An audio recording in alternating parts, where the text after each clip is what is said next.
de partir voir la Statue de la Liberté. Donc lors de mon premier voyage, j'avais pris un pass pour aller sur la Statue de la Liberté et sur Ellis Island. Je crois que c'est l'île où les immigrés passaient. Et lors de ce voyage, déjà ce n'était pas le même temps que lors de mon premier voyage. Et avec mes amis, on a décidé de seulement prendre le ferry qui est gratuit pour aller sur Staten Island, c'est une île à côté de Manhattan. Et en fait, le ferry passe à côté de la Statue de la Liberté. Donc ça dépend de votre budget. Selon votre budget pour aller à New York, vous pouvez faire les deux. Soit vous pouvez vous arrêter au pied de la statue, sachant que vous ne montez pas avec ce pass hein, sur la statue, c'est encore un pass en plus. Mais ça vous permet de voir à pied la statue. Soit vous prenez un ferry qui passe juste à côté de la statue. Pour moi, là, ça n'était pas grave. La vue sur Manhattan, je vous mets des photos en même temps que je parle. La vue sur Manhattan n'est rien comparé à la première fois où j'ai été à New York. Le temps il fait pour beaucoup, je trouve le soleil sur les immeubles, ça change l'image de l'île que l'on peut voir. Je vous mets aussi des photos de lors de mon premier voyage. Ça vous permettra de voir un peu la différence et c'est vrai que là, ce jour-là, il faisait pas beau. Et c'était dommage parce qu'en ferry, on voyait pas cette magnifique vue de Manhattan. Donc après, sur le retour, forcément, on décide d'aller voir le Charging Bull, je sais pas comment on dit, donc c'est en fait au quartier de la Bourse, il y a un taureau qui représente la force du Financial District de New York. Donc voilà, donc toujours la petite photo avec le taureau et je crois, si je ne dis pas de bêtises, je vous confirmerai ça, que en touchant le taureau, ça devrait nous apporter de la force et de l'argent, mais je suis pas sûre, faudra que je revérifie sur internet.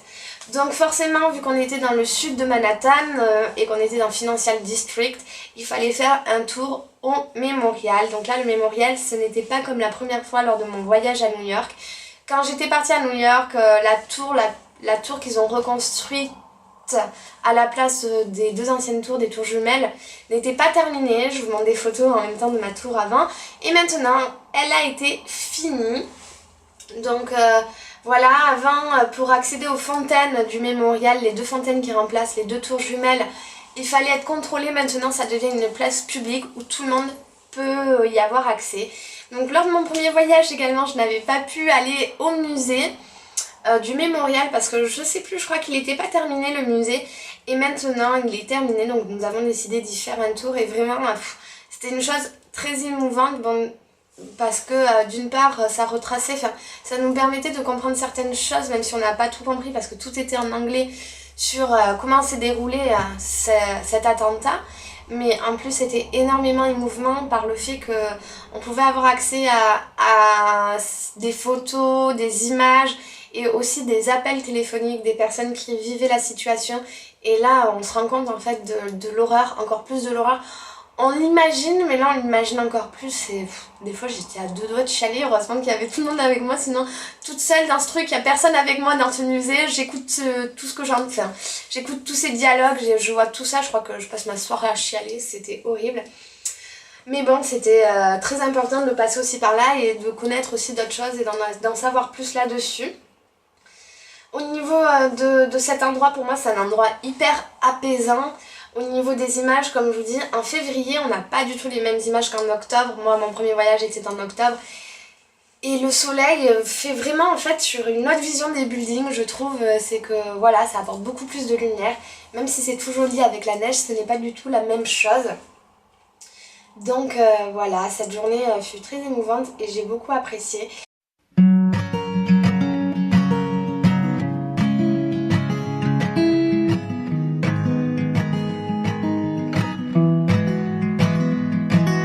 Had too much wine for Thursday night. It's only 6 o'clock, too early to be kissing outside. It's hard to fight it though, oh, when your eyes are that blue. And I don't care if all New England knows that I want you, cause I do. Donc là on vient de visiter la première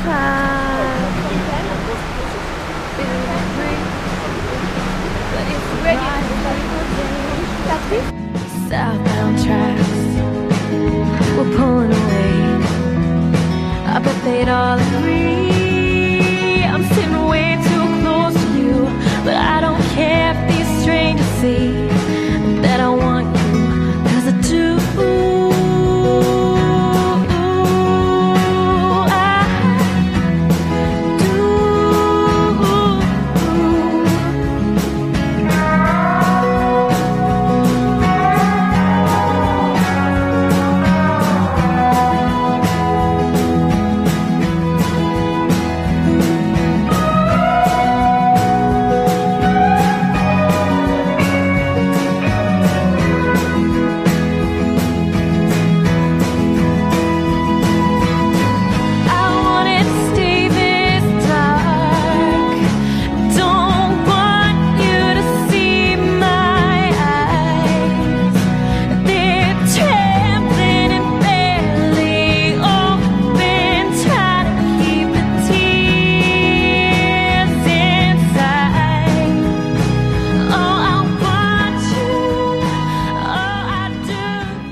suite, on décide de quand même faire un petit tour à Chinatown.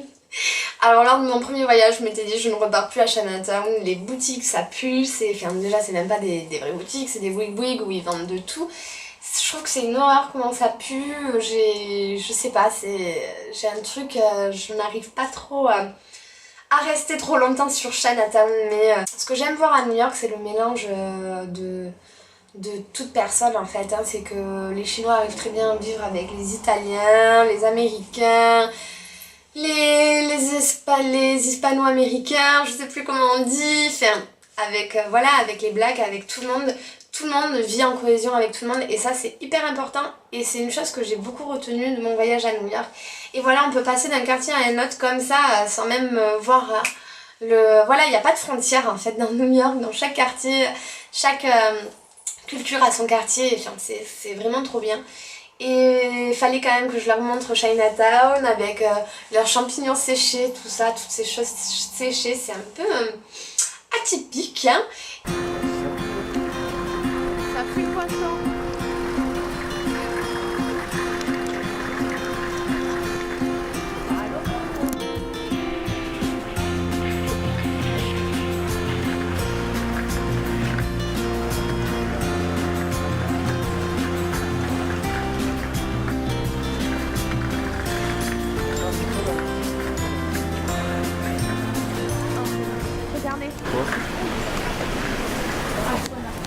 C'est des champignons séchés. T'as que des trucs forts, ça c'est des lignes séchées. Ah, les poissons séchés là-bas. C'est regardez.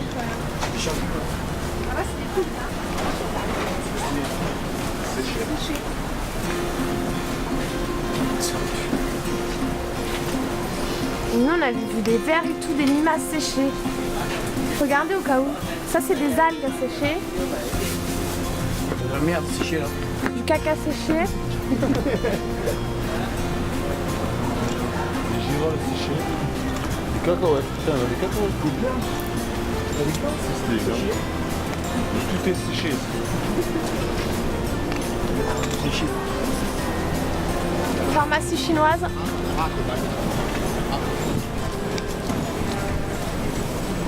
Allez-y, c'est vert. Et on a voulu, enfin moi j'ai voulu aussi les amener à Columbus Park. Columbus Park, c'est le parc en gros des Chinois où ils se réunissent pour jouer aux cartes, au mahjong, je crois que ça s'appelle le mahjong aussi, le jeu là. L'été, parce que là c'était l'hiver, il faisait très froid, je crois qu'il y en a même qui font des arts martiaux, de la musique chinoise. Et nous on est tombé sur un petit pavillon là, un petit abri où il y avait un amas de Chinois. On était les 4 seuls occidentaux, hein, on va dire. Et c'était que des Chinois qui jouaient de l'argent sur soit des cartes, soit des jetons. On n'a rien compris. Tout le monde nous regardait en disant mais qu'est-ce qu'ils font là eux? Parce qu'on passait vraiment là pour les touristes de base. Et nous on était même mal à l'aise en fait de se retrouver là. C'était assez bizarre, en plus ça jouait beaucoup d'argent donc c'était assez bizarre. Donc je vous montre aussi des photos en même temps, donc c'est là qu'ils jouent à tout ça. Et le parc était très mignon. Et après on a décidé de faire un petit tour sur Little Italy. Little Italy qui est le quartier, comme vous l'entendez, qui est le quartier italien. Et on s'est arrêté aussi au Da Janeiro, si je ne dis pas de bêtises, ça s'appelle comme ça. Et c'est là où un parrain de la mafia italienne fut tué en 1900 et quelques, je ne sais plus.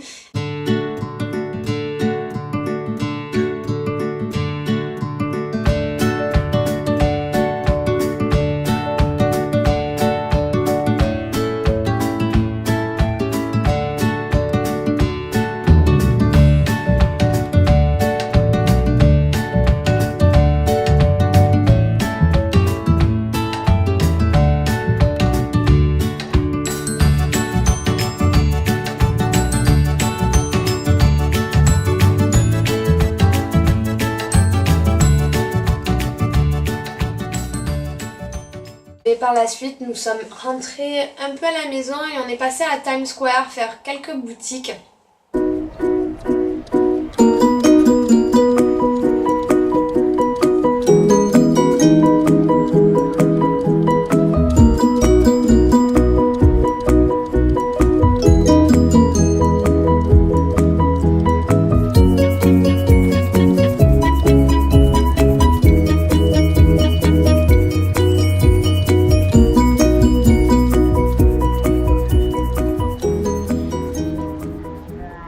aussi à Toys R Us. On est passé à Toys R Us en fait, regardez la grande roue parce que vraiment il n'y a que les Américains pour faire ça. Il y a une roue gigantesque pour que les enfants fassent de la roue en plein magasin, c'est normal hein. Ça j'ai reçu.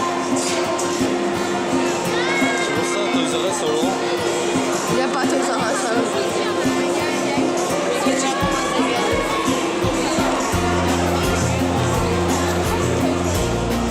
Il y a même le mancher Toys R Us.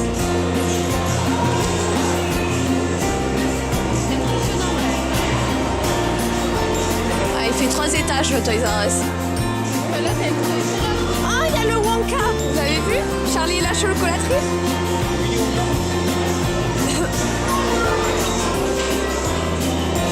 Voilà. Vous avez vu le Toys R Us de... Donc 4e jour, si je ne dis pas de bêtises, c'est bien le 4e jour, on a décidé d'aller voir la gare de Grand Central. Donc Grand Central, c'est une gare, mais juste une gare typique qu'on voit dans tous les films qui se déroulent sur New York. La gare est vraiment trop belle en elle-même, il y a une grande boutique aussi Apple. Enfin, ça fait vraiment bizarre de voir une boutique Apple comme ça en plein milieu d'une gare, ouverte à tout, il n'y a pas de porte qui délimite la gare et la boutique. Et comme je disais avec mes amis, c'est qu'en France, je pense que ça serait même pas possible de faire un truc comme ça parce que vous avez donc des iPhones, des iPads, des Mac à disposition comme ça. Vous pouvez tous les tester.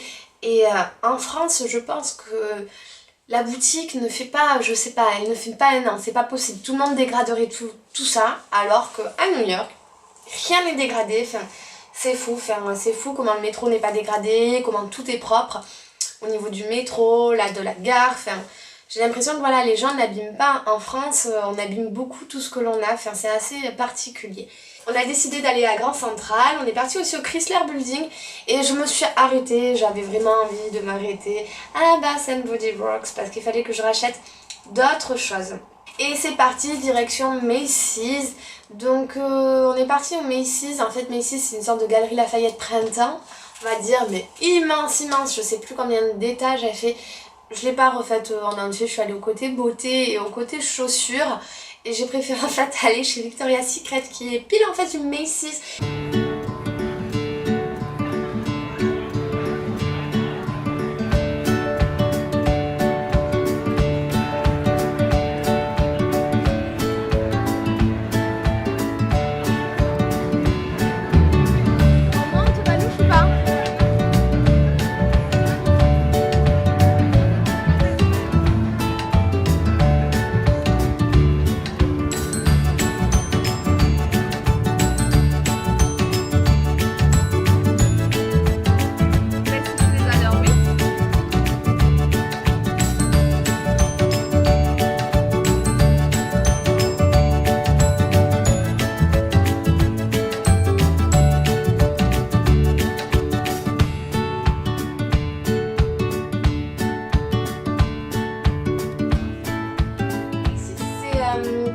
Sur la 33e Street et donc voilà, c'est à côté de l'Empire State Building et donc voilà, on a fait un peu les boutiques, on a été à la boutique Foot Locker aussi, chez Timberland, tout ça et on en a profité pour aller faire un petit peu l'avenue de Broadway et aller voir le Flatiron Building. Donc en fait Flatiron Building c'est un building en forme de fer à repasser, c'est un triangle. Je vous explique parce que toutes les rues en gros du haut de Manhattan sont perpendiculaires et parallèles.